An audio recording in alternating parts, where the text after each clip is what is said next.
Hello everyone, my name is Kalpit and you are watching Pixels and Lenses. आज हम बात करने वाले हैं कि हमारा OBS में ब्लैक स्क्रीन एरर जो होता है उसको कैसे रिमूव किया जाए। OBS के अंदर जो ब्लैक स्क्रीन एरर होता है, जब भी हम डिस्प्ले कैप्चर करते हैं तो उसमें एक ब्लैक स्क्रीन आती है और कुछ कैप्चर नहीं होता, तो उसको कैसे रिमूव करना है आज हम उसके बारे में बात करेंगे।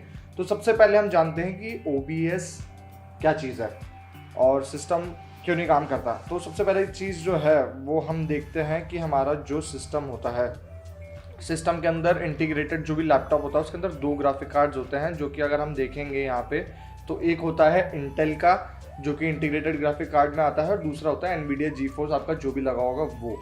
तो एनवीडिया तो आपका जीपीयू है और इंटीग्रेटेड कार्ड इंटेल का होता है। तो जब ओबीएस सिस्टम काम करता है तो ओबीएस को पता नहीं चल पाता कि उसको कौन से ग्राफिक कार्ड पे काम करना है, तो डिस्प्ले कैप्चर के टाइम वो कभी कभी बता ही नहीं पाता कि उसे कौन सा कार्ड का यूसेज करना है और सिस्टम उसे कंफ्यूज कर देता है। उसकी वजह से डिस्प्ले कैप्चर कभी होता ही नहीं है। तो चलिए शुरू करते हैं ओबीएस का ब्लैक स्क्रीन हटाने का आज का ट्यूटोरियल। तो हम बढ़ते हैं सबसे पहले इस एरर को रिमूव करने की तरफ।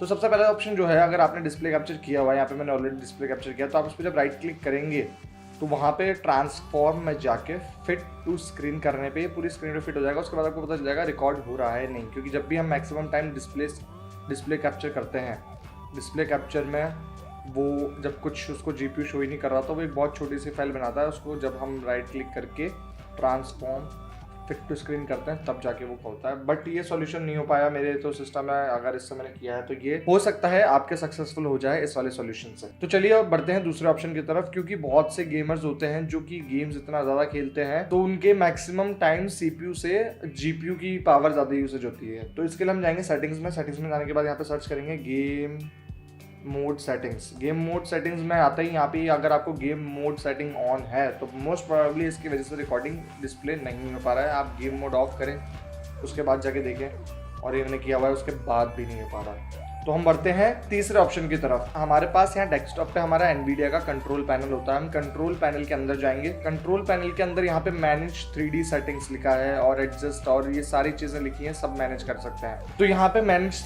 3D सेटिंग्स के अंदर यहाँ पे आपको ऑप्शन दिखेगा प्रोग्राम सेटिंग के अंदर मैंने ऑलरेडी ओबीएस सेलेक्ट किया हुआ है। यहाँ पे ओबीएस आप सिलेक्ट करो और ओबीएस में सिलेक्ट करने के बाद हम उसको इंडिविजुअली गाइड कर सकते हैं कि तुमको कौन सा सॉफ्टवेयर यूज़ करना है। क्योंकि मैं अभी हाई रिकॉर्डिंग कर रहा हूँ तो मैं जीपीयू और मैंने इसको अप्लाई करा और उसके बाद मैंने ओबीएस ओपन करके देखा। तो लेट्स सी, देखते हैं ओपन करने से क्या होता है। तो अभी भी डिस्प्ले कैप्चर ऑन नहीं हुआ है। अब इसको हम यहाँ से सेटिंग्स चेंज करके इंटीग्रेटेड ग्राफिक्स पे शिफ्ट कर देते हैं। इंटीग्रेटेड ग्राफिक्स पे शिफ्ट करने के बाद प्रॉबेबली हो सकता है कि वो ऑन हो जाए। तो लेट्स सी अगर डिस्प्ले कैप्चर ऑन हुआ है या नहीं।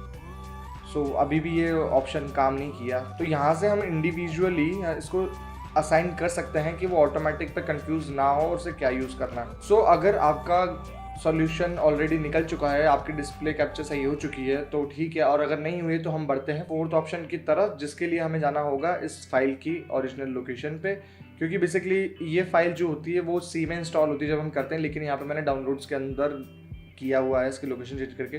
तो जहाँ पे हमारी ओरिजिनल फाइल है हमें उस फाइल की प्रॉपर्टीज़ में जाना है। प्रॉपर्टीज़ में जाने के बाद हमें क्लिक करना है कंपैटिबिलिटी में ये आपके यहाँ पे टिक नहीं होगा, run this program in compatibility mode maximum times untick रहता है। इसको जब हम टिक करेंगे, इस टिक करने के बाद यहाँ पे हो सकता है आपका विस्ता या किसी और पे हो। विंडोज़ 10 का ऑप्शन अभी इसने नहीं दिया है, इसलिए इसका मोस्ट कंपैटिबल वर्जन अभी विंडोज़ 7 का है। तो अगर हम विंडोज़ 7 में अप्लाई करके इसको प्ले कर भी देते हैं, लेट्स सी अगर सोल्यूशन निकलता है नहीं, तो डिस्प्ले कैप्चर अभी भी नहीं हुआ।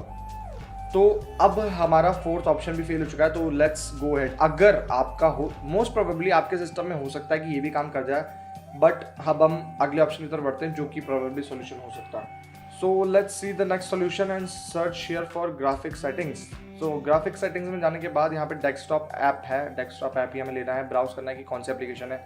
तो मोस्ट प्रोबेबली हमारा जो इंस्टॉल्ड होता है तो मैक्सिमम सी ड्राइव में होता है, बट यहाँ पे ऑब्वियसली मैंने सी ड्राइव में नहीं किया हुआ है। तो मैं इसको अपनी उस लोकेशन पे जाऊँगा जहाँ मैंने ओबीएस इंस्टॉल किया हुआ है। इसके ओरिजिनल फाइल में इसको सिलेक्ट करूँगा, ये ओरिजिनल फाइल सिलेक्ट होगी। इसका मैं ऑप्शंस में जाऊँगा, ऑप्शंस में मैं इसको फोर्सफुली कहूँगा कि पावर सेविंग मोड या मेरे इंटीग्रेटेड ग्राफिक्स पे काम करे, क्योंकि अभी मुझे गेम्स रिकॉर्ड नहीं करने हैं। मोस्ट प्रोबेबली हो सकता है गेम्स रिकॉर्डिंग में हाई परफॉर्मेंस जीपीयू का यूज़ करें। तो अभी मैं इंटीग्रेटेड ग्राफिक कार्ड का यूज़ करके इसको चेक करता हूँ, क्या पता हू नोस कि अगर डिस्प्ले कैप्चर काम कर जाता है। ओह देखो, तो यहाँ पे हमारा डिस्प्ले कैप्चर अभी बहुत ही अच्छे से काम कर रहा है। डिस्प्ले कैप्चर जो हमारे पहले की विंडो बनी हुई थी वही अभी तक हमारी उसी पे काम चल रहा है और डिस्प्ले कैप्चर ही हो रहा है। इसी तरीके से हमारे और भी ट्यूटोरियल्स आते रहेंगे। अगर आपको और भी नए नए कुछ क्वेश्चंस हैं जो आप चाहते हैं कि आपको वो सोल्यूशन नहीं मिल रहे हैं, तो आप हमें मेल कर सकते हैं pixelsandlenses@gmail.com पर, and will get you the solution as soon as possible. So ऐसे ही जुड़ते रहिए हमारे साथ, हम मिलेंगे आपको अगले एपिसोड में।